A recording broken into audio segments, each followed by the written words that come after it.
சாயந்தரமா எல்லாரும் எங்கே கிளம்பி போனோம்னு பார்த்தீங்கன்னா அந்த ஒரு ட்ரெஸ் வந்து ஆல்ட்ரு பண்ண வேண்டியது இருந்துச்சு. சரி அந்த ட்ரெஸ்ஸை பிடிச்சிட்டு வரலான்னு சொல்லிட்டு எங்கள் தெருலேருந்து ஒரு 2-3 தெரு முன்னாடி தள்ளி இருக்கிற ஒரு கடைக்கு தான் போனோமா. சாயந்தரமா போகிற வழியில் வந்து இந்த நித்திய கல்யாணி பூ இருக்கும். இந்த பூ இனமத்தில் என் பொண்ணுக்கு ரொம்ப பிடிக்கும். அதனால் அதை பறித்து கேட்டுட்டு இருந்தா.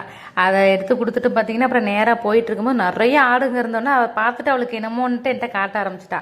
சரி அப்புறம் நானும் ரொம்ப நேரம் நின்று அதுங்களை பார்த்துட்டு இருந்தேன். ஏன்னா எங்கள் ஊரில் தான் இவ்வளோ கூட்டமாக இருக்குமா, நாங்கள் இருக்கிற இடத்துல வந்து இப்போ அந்தளவுக்கு இல்லை.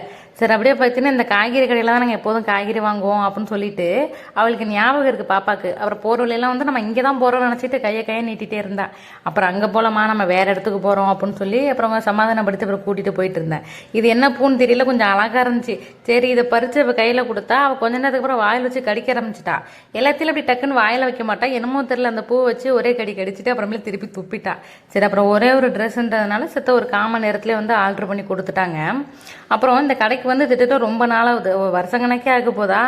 பக்கத்துல எல்லாம் பார்த்தா புதுசாக வந்து நிறைய கடைங்க எல்லாம் திறந்துட்டாங்க. ஒரு மளிகை கடையெல்லாம் திறந்துருக்காங்க. அது எப்போவோ திறந்துருப்பாங்க. ஆனால் எனக்கு பார்க்கும்போது என்ன அதுக்குள்ளார வந்து ஒரு மளிகை கடையெல்லாம் இங்கே திறந்துட்டாங்க அப்படின்ட்டுருக்கு. அதுவும் இல்லாமல் ரோடு பார்த்தீங்கன்னா ரொம்ப டிராஃபிக்காக இருக்குது. நம்ம இந்த மாதிரிலாம் கொஞ்சம் ஃப்ரீயாக இருக்கும். இப்போல்லாம் அப்படி போக முடியல. இப்போ குழந்தைங்களாம் கூட்டிகிட்டு போகும்போது கொஞ்சம் கவனமாகவே வந்து ஓரமாக போகிற மாதிரியே இருந்துச்சு. அப்படியே பார்த்துட்டு வரும்போது இந்த நாய்க்குட்டியை பார்த்துட்டு அம்மா பௌன்னு கத்திட்டே இருந்தா. அப்புறம் ஒரு வழியாக பார்த்தீங்கன்னா அப்புறம் வீட்டுக்கு வந்துட்டோம். அதில் வேற நான் கதவை பூட்டி வச்சுருக்கேன். என் தங்கச்சி பார்த்தீங்கன்னா திருப்பிட்டு அதை வந்து பூட்டுறா. அதுக்கப்புறம் அது திறக்கணும்னு சொன்னோன்னா தான் திறந்தாலே.